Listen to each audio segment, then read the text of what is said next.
महाभारत भाग क्रमांक 103. अर्जुनाचा सारथी. हस्तिनापुरात दूत पाठवल्यानंतर पांडव युद्धाची तयारी करू लागले. मित्रराजे आणि नातेवाईक यांना कळवून सर्वजण सज्ज झाले. श्रीकृष्णाची मदत मिळावी म्हणून अर्जुन स्वतः द्वारकेला गेला. त्याच दिवशी दुर्योधनही तिथे पोचला. तेव्हा श्रीकृष्ण विश्रांती घेत होते.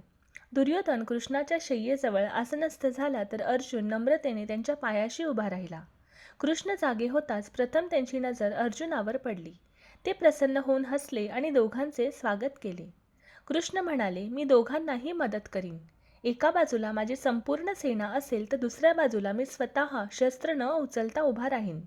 ज्याला जे हवे ते निवडावे. पण कृष्णाने प्रथम अर्जुनाला पाहिल्यामुळे आधी निवडण्याचा मान अर्जुनाला देण्यात आला. अर्जुनाने निवडले निशस्त्र कृष्णाला.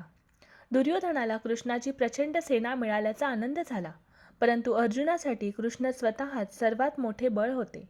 या निर्णयातूनच धर्मयुद्धाचा खरा मार्ग ठरला.